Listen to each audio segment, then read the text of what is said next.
अगर आज हम ये संशोधन लेके नहीं आते तो जिस सदन में हम बैठे हैं, ये पार्लियामेंट बिल्डिंग, इसको भी क्लेम किया जा रहा था। नरेंद्र मोदी जी का सरकार नहीं आते, अगर यूपीए का सरकार कंटिन्यू रहता तो क्या क्या बिल्डिंग को डी नोटिफाई किया जाना था। गवर्नमेंट किसी भी धार्मिक व्यवस्था को, किसी भी रिलीजियस इंस्टीट्यूशन, कोई धार्मिक काम में हस्तक्षेप करने नहीं जा रहा है, ना ही वक्फ बोर्ड किसी धार्मिक स्थल का व्यवस्था में कोई भी तरीके से हाथ डालने का प्रावधान है। दुनिया में सबसे ज्यादा वक्फ प्रॉपर्टी हिंदुस्तान में है। ये किसी का जमीन छीनने का कानून नहीं है। ये आज एक ट्रिगर पॉइंट क्यों हुआ है? ये अमेंडमेंट बिल लाने का आवश्यकता सबसे ज्यादा शुरुआत कहां से हुई? मैं संक्षेप में बताना चाहता हूं। 2013 में, 2014 में हम सब चुनाव में गए और चुनाव में जाने से पहले 2013 में कुछ कदम ऐसे उठाए गए हैं जो आप सुन करके, आप सदस्य के रूप में भी और इस देश का नागरिक होने के कारण आपके दिमाग में यह बात जरूर सवाल उठेगा कि ऐसा कदम क्यों उठाया गया है। सर, 2013 में पहला यह बदलाव हुआ कि इस देश में कोई भी आदमी, कोई भी इंसान, चाहे वो हिंदू हो, मुसलमान हो, सिख हो, ईसाई हो, पारसी हो, बौद्ध हो, जैन हो, वक्फ क्रिएट कर सकता है। सबको मालूम है वक्फ एक मुसलमान का अल्लाह के प्रति अपना एक, उसका एक पायस, चैरिटेबल, रिलीजियस पर्पस के लिए वक्फ क्रिएट किया जाता है। लेकिन उसमें डाइल्यूशन करके 2013 में कोई भी वक्फ क्रिएट कर सकता है। यह प्रावधान सबसे पहले उस समय की यूपीए सरकार ने किया है। दूसरा, आपने सारा वक्फ को स्पेसिफिक कर दिया कि शिया बोर्ड में शिया ही रहेंगे, सुन्नी बोर्ड में सिर्फ सुन्नी ही रहेंगे, और कोई भी बोर्ड हो सिर्फ उनके लोग ही रहेंगे, बाकी कोई उसमें आ नहीं सकता है। ऐसा आपने प्रावधान किया। तीसरा, 2008, सर आप शांति से सुनने के बाद आप जो भी पूछेंगे हमारा रिप्लाई तो आएंगे ही सर। डिबेट का आखिरी में मेरा फिर से रिप्लाई होगा। तो अभी मैं जब शुरुआत में कुछ दृष्टिकोण रख रहा हूं, इसमें कोई हस्तक्षेप ना करे, ध्यान से सुनिए ताकि हमारा डिबेट का स्तर भी ऊंचा रहे और तर्क भी सामने में आ जाए। सर, एक प्रावधान आया सेक्शन 108। उस सेक्शन 108 में यह लिखा गया है कि वक्फ बोर्ड का जो प्रावधान है इस देश में कोई भी मौजूदा कानून के ऊपर में रहेगा, ओवरराइडिंग इफेक्ट रहेगा। ऐसा आपने कानून बनाया है। इस देश में ऐसा कानून कैसे मंजूर कर सकते हैं अध्यक्ष महोदय जी? हर कानून अपना अपना हिसाब से चलता है, लेकिन एक कानून दूसरे कानून के ऊपर में ओवरराइडिंग इफेक्ट होगा, ये कोई भी मान्यता नहीं दे सकता है। उसके बाद सर, मैं कुछ प्रोपोगेंडा साथ में जुड़े हुए हैं। उससे पहले जो 2013 में मुझे भी बहुत ताज्जुब हुआ कि ये पास कैसे जबरदस्ती करवाया है। 2013 में वक्फ में यूजर जो आपने प्रावधान डाला, उसके बाद 1970 से एक केस चल रहा था दिल्ली के अंदर में। दिल्ली के अंदर में हमारा सीजीओ कॉम्प्लेक्स है, पार्लियामेंट बिल्डिंग है, कई प्रॉपर्टीज है, और इसको वक्फ बोर्ड, दिल्ली वक्फ बोर्ड ने क्लेम किया कि ये वक्फ प्रॉपर्टीज है। उसके बाद ये केस चल रहा था अदालत में। उस समय यूपीए सरकार ने पूरा सारा जमीन को डी नोटिफाई करके वक्फ बोर्ड को दे दिया। 123 प्रॉपर्टी।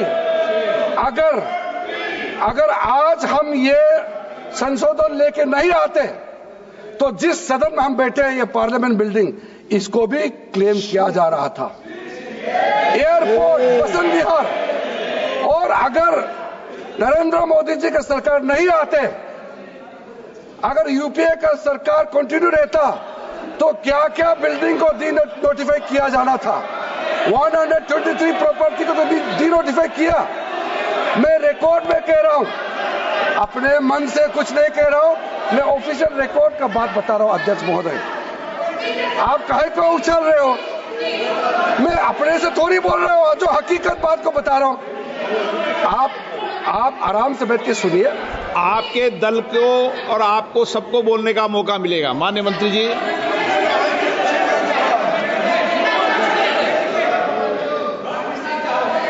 सर 2013 में जो काम किए गए हैं उसमें मैं एक चीज जिक्र करना चाहता हूं। इलेक्शन आने वाला था, बहुत ही कम दिन बच गए थे, इलेक्शन कोड ऑफ कॉन्डक्ट लगने ही वाला था। हम सबको मालूम है अप्रैल और मई में चुनाव हुआ था। 5 मार्च 2014 को उस समय के यूपीए सरकार ने 123 प्राइम प्रॉपर्टीज को, जो housing and urban development ministry के तहत आता है, उसको आपने दिल्ली वक्फ बोर्ड को ट्रांसफर कर दिया। क्या जरूरत था? कुछ दिन बाकी था चुनाव होने के लिए, आप इंतजार तो करते। आपने सोचा ये करके वोट मिलेंगे, लेकिन आप तो चुनाव तो हार गए, तो फायदा क्या हुआ? ऐसा काम करने से वोट नहीं मिलता है। इसलिए लोग इंटेलिजेंट है, हमारे देश के लोग समझदार है। एक चीज बार बार आप लोग कहते हैं, हमारे पक्ष के लोग हो या उस साइड के पक्ष के लोग हो या जो सदन से बाहर है, वो एक वक्तव्य देते रहते हैं। मैं उसको सुधारना चाहता हूं। ये कहते हैं कि हमारा देश में लैंड बैंक जो है वक्फ बोर्ड के पास 3rd लार्जेस्ट है। पहला रेलवे, इंडियन रेलवे, फिर इंडियन आर्मी मतलब इंडियन डिफेंस का, और फिर कहता है वक्फ बोर्ड के पास जमीन है। मैं उसको सुधारना चाहता हूं। सर, आप भी तो ट्रेन में चलते हैं, हम लोग भी ट्रेन में चलते हैं। हजारों किलोमीटर ट्रेन का पटरी लगा हुआ है, स्टेशन बना हुआ है। वो ट्रेन का पटरी लगा हुआ है, वो रेलवे का प्रॉपर्टी थोड़ी है, ये तो देश का प्रॉपर्टी है। हम लोग सब चलते हैं उसमें। इसको आप कैसे लगा सकते हैं कि रेलवे के पास इतना है, वक्फ बोर्ड के पास इतना है? वो देश का प्रॉपर्टी है। हमारा डिफेंस के पास कहता है कि 2nd लार्जेस्ट है। डिफेंस के पास जो भी ले रहे, जहां ट्रेनिंग करता है, जहां वो रहता है, या बॉर्डर एरिया में जितना डिफेंस लैंड है, वो देश का रक्षा के लिए है। उसको आप कैसे वक्फ प्रॉपर्टी के साथ आप तुलना कर सकते हैं? वक्फ प्रॉपर्टी प्राइवेट प्रॉपर्टी होता है सर। तो इसलिए दुनिया में सबसे ज्यादा वक्फ प्रॉपर्टी हिंदुस्तान में है।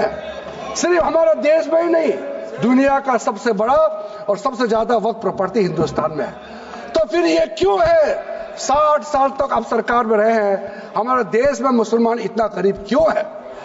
जब दुनिया का सबसे ज्यादा वक्फ प्रॉपर्टी हमारा देश में है, तो हमारे गरीब मुसलमानों का पढ़ाई के लिए, मेडिकल ट्रीटमेंट के लिए, स्किलिंग के लिए, इनकम जनरेशन के लिए क्यों काम नहीं हुआ आज तक? बताइए। ये दुनिया का सबसे बड़ा वक्फ प्रॉपर्टी अगर हिंदुस्तान में है, तो उस प्रॉपर्टी से गरीबों का उत्थान के लिए, लोगों का भला के लिए अगर ये सरकार नरेंद्र मोदी जी के नेतृत्व में गरीब मुसलमानों के लिए काम कर रहा है, हमारे अपने वामसी पोर्टल में, हमारे मंत्रालय के वामसी पोर्टल में हमने रिकॉर्ड देखा है। सचर कमेटी जो आपने बनाया है 2006 में, उन्होंने भी ये बारे में काफी डिटेल में जिक्र किया हुआ है। सर 2006 में 4.9 लाख वक्फ प्रॉपर्टी था, और उसका इनकम कितना था मैं बता दूं आंकड़ा सर, आप कहेंगे 4.9 लाख वक्फ प्रॉपर्टी में टोटल इनकम था 163 करोड़। कौन खाते थे? 163 करोड़। और आपने 2013 में बदलाव करने के बाद आज इनकम कितना बढ़ा है वो भी मैं बता देता हूं। जरूर। हो गया 166 करोड़। 3 करोड़ बढ़ा है। कैसे मंजूर कर सकता है हम लोग इस महान सदन में बैठ करके? अगर इतना 10 सालों के बाद भी दुनिया का सबसे ज्यादा प्रॉपर्टी का टोटल इनकम जनरेशन 3 करोड़ बढ़ता है, तो ये हम कभी मंजूर नहीं कर सकते अध्यक्ष महोदय। इसलिए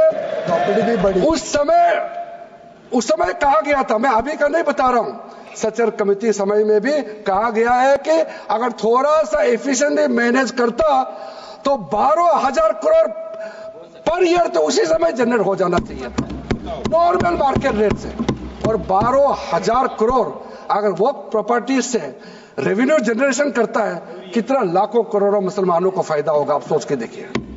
इसलिए सर आप लोग भी, मैं अनुरोध करता हूं कि आप लोग भी वक्त के बारे में जानना तो हमारा वामसी पोर्टल को क्लिक करके आप लोग देखिए। सर आज वो 4.9 लाख से बढ़ करके टोटल वक्फ प्रॉपर्टी बन गया है 8.72 लाख। हमारा देश में वक्फ प्रॉपर्टी बन गया है। और आप कल्पना कीजिए 8.72 लाख प्रॉपर्टी वक्फ का है, उसको अगर हम सही तरीके से मैनेजमेंट करता तो हमारा मुसलमानों का ही नहीं है, देश का तकदीर बदल जाएगा। इतना प्रॉपर्टी हमारे पास। गवर्नमेंट किसी भी धार्मिक व्यवस्था को, किसी भी रिलीजियस इंस्टीट्यूशन, कोई धार्मिक काम में हस्तक्षेप करने नहीं जा रहा है, ना ही वक्फ बोर्ड किसी धार्मिक स्थल का व्यवस्था में कोई भी तरीके से हाथ डालने का प्रावधान है, बिल्कुल नहीं है। सर आप अगर हम कोई नमाज, सर ये क्या झूठ बोल रहे हैं? ये कॉन्स्टिट्यूशन, हम कॉन्स्टिट्यूशन का प्रावधान पढ़ रहे हैं फिर भी झूठ बोल रहे हैं। ये कॉन्स्टिट्यूशन को नहीं मानते हैं। सर किसी मस्जिद का मैनेजमेंट को हम हस्तक्षेप करने का कोई इसमें प्रावधान नहीं लिया जा रहा है। एक मिनट माननीय सदस्य, आप भारत की संसद में बैठे हो, गरिमा मर्यादा बनाए रखो, बैठे बैठे टिप्पणी मत करो। हाँ, आपको जब मौका मिलेगा आप अपनी बात कहना, बैठे बैठे टिप्पणी नहीं कर सकते। ये संसद की मर्यादा नहीं है, ऐसे नहीं चलेगा सदन व्यवस्था नियम से चलेगा। किसी भी व्यक्ति को बैठे बैठे कोई भी सदस्य जो बोल रहा हो उसके बीच में टिप्पणी करने का अधिकार नहीं है। माननीय मंत्री जी। अध्यक्ष महोदय जी, ये वक्फ बोर्ड का जो प्रावधान किसी मस्जिद, किसी मंदिर, किसी धार्मिक स्थल का व्यवस्था का कोई लेना देना नहीं है। ये सिंपली एक प्रॉपर्टी का मैनेजमेंट का विषय है। ये कोई मुसलमान अपना ज़कात देता है, फितरा देता है, उसको हम पूछने वाला कौन होते हैं? ये आपका धार्मिक भावना से जुड़े हुए चीज है, उसमें सरकार का कोई लेना देना नहीं है। लेकिन ये वक्फ प्रॉपर्टी का मामला है, लेकिन वक्फ प्रॉपर्टी का मैनेजमेंट करता है, मुतवल्लिज करता है। ये आपको इतना बेसिक ये फर्क जो है अगर समझ में नहीं आते या जानबूझ करके आप नहीं समझना चाहते हैं तो मेरे पास इसका कोई इलाज नहीं है। ये जो हमने जो 2013 के बाद कुछ बदलाव जो किए हैं, वक्फ बाय यूजर में कुछ लोग ने शंकाएं व्यक्त किया है, कह रहा कि वक्फ बाय यूजर हटाने के बाद अब सरकार जो है मस्जिदें छीन लेंगे, दरगाह छीन लेंगे, मुसलमानों का प्रॉपर्टी छीन लेंगे। ऐसे बोलते हुए मैंने सुना है, इस तरह का कई जगह में बोला है। मैं इसमें साफ साफ कहना चाहता हूं, हम लोग सब हर किसी ना किसी राज्य से आते हैं। We all belong to each and every part of our country. We are together. We may belong to different states and union territories. We are all Indian. ये अथॉरिटी राज्य सरकार को हमने कैसे दिया? जो प्रॉपर्टी वक्फ यूजर को हम लोगों ने हटाने के बाद ये प्रावधान सुरक्षित किया है, ऑथोराइज किया स्टेट गवर्नमेंट को कि जो प्रॉपर्टी रजिस्टर्ड हो चुके हैं, जब आप नमाज पढ़ते हैं, रजिस्टर्ड है, डॉक्यूमेंट है, उस पे कोई हस्तक्षेप नहीं होगा। ये कानून प्रोस्पेक्टिव है, रेट्रोस्पेक्टिव नहीं है। ये आप लोग बहुत क्लियर से सुन लीजिए, ये किसी का जमीन छीनने का कानून नहीं है। ये किसी का राइट, किसी का हनन करके उसका प्रॉपर्टी को हड़पने का नहीं है। राज्य सरकारों को अधिकार दिया गया है कि जो ऑलरेडी रजिस्टर्ड है उसका तो कोई डिस्प्यूट नहीं है, लेकिन जो डिस्प्यूटेड है, जो कोर्ट में पेंडिंग है, उसको हम यहां कानून बना के कैसे हटा सकते हैं? कोर्ट का पावर को तो हम ले नहीं सकते हैं सर। इसलिए यहाँ बार बार ये लोग माइक बजा बजा करके झूठ 100 बार भी बोलो, कुछ होने वाला नहीं है।